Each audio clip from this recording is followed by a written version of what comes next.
আচ্ছা, ট্রাম্পের যদি আমরা আগের আমল দেখি তাহলে আপনি দেখবেন ট্রাম্পের আগের আমলে কিন্তু পাকিস্তান কিন্তু আইএমএফ এর লোন পায়নি, এবং আইএমএফ এর শুধু তাই নয়, আপনি যদি কাশ্মীর ইস্যুতে যখন ট্রাম্প যখন মধ্যস্থতা করতে এসেছিল তখন সেই জায়গা থেকে কিন্তু ভারতে সেটাতে খুব আপত্তি জানিয়েছিল। এবং আপনি যদি দেখেন আমাদের এই সাউথ এশিয়ান রাজনীতিতে কিন্তু পাকিস্তানের সবচেয়ে বিশ্বস্ত বন্ধু চীন। তো যেহেতু ট্রাম্পের একটা চীন ঠেকাও নীতি আছে এবং সেই চীন ঠেকার কারণে নীতির কারণে বাংলাদেশ চাইলেও আগামী দিনগুলোতে পাকিস্তানের সাথে খুব বেশি সক্ষতা করতে পারবে না, এক নম্বর কথা। দুই নম্বর কথা হচ্ছে কি, আপনি যদি আমি একটু বেনিফিশিয়ারি দিকগুলো দেখতে চাই। অন্যরা তো অনেক ক্ষতিগ্রস্তদের অনেক কথা বলেছেন, আমি একটু বেনিফিশিয়ারি দিকগুলো দিচ্ছি। আপনি দেখেন কোয়াড, আইপিএস এবং হচ্ছে কি আপনার বার্মা অ্যাক্ট, তিনটা কিন্তু বাংলাদেশের জন্য না, কিন্তু ধরেন আপনি জিওপলিটিক্যালি যদি দেখেন, হ্যাঁ, তিনটাতে কিন্তু বাংলাদেশ বেনিফিশিয়ারি।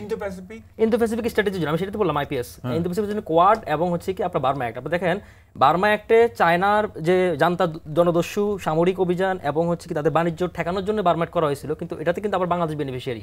আবার আপনি যদি দেখেন, যেহেতু আমি এখানে সম্ভাবনার দিকগুলো একটু বলতে চাই, ধরেন আপনি যদি দেখেন চীনেরকে বাণিজ্য ঠেকানোর যে নীতি, সেই বাণিজ্য ঠেকানোর নীতি যাতে চীনের অনেক অর্ডার কিন্তু সেই ইন্ডিয়া পাবে, ইন্ডিয়া কিন্তু এই কারণে টেরিফ কমানোর চেষ্টা করতেছে, এবং ইন্ডিয়া যখন সেখানে যাবে সেখানে বাংলাদেশের জন্য একটা খাত তৈরি হবে, বাংলাদেশও সেখানে কিছু করতে পারবে। তো সুতরাং বাংলাদেশ যদি তার মার্কেট আপগ্রেড করতে হবে, শুধুমাত্র বাংলাদেশের দুইটা জিনিস এখন মাথা রাখতে হবে, সেটা হচ্ছে কি ট্রাম্পকে খেপানো যাবে না। কারণ ট্রাম্প যেহেতু খেপাটে, বাংলাদেশ দুইটা, আমি আগে বলেছি ট্রাম্প কিন্তু ট্রানজ্যাকশনাল। সুতরাং বাংলাদেশ যদি এখন মেক্সিকো বর্ডারে যদি কোনো রকম সেখানে যদি একটু নিউজ বা কিংবা একটু হাইলাইট করতে পারে, যেখানে বাংলাদেশের কোনো বর্ডার এখানে অধিবাসী যাচ্ছে না, অধিবাসী, এবার বাংলাদেশে যারা সেখানে স্কলারশিপ নিয়ে যায় কিংবা যারা সেখানে ওই আপনি জন্মসূত্রে যেটা বলছেন সেটা যদি কমানো যেতে পারে, তাহলে ট্রাম্প খুব বেশি খেপবে না। আর একটা কথা হচ্ছে আপনি যদি দেখেন ট্রাম্পের সাথে যদি যেহেতু ট্রানজ্যাকশনাল বলছি, তো আগামী দিনগুলোতে বাংলাদেশ কিন্তু পাকিস্তান থেকে, আপনি যেটা বলছেন, পাকিস্তান থেকে সামরিক অস্ত্র কিনছে, টার্কি থেকে কিনতেছে, রাশিয়া থেকে কিনতেছে, ইন্ডিয়া থেকে কিনতেছে, এগুলো যদি একটা আমেরিকার সাথে একটু নেগোসিয়েশন করা হয়, তাহলে আমার ধারণা ট্রাম্প বাংলাদেশের প্রতি খুব বেশি ক্ষিপ্ত হবে না।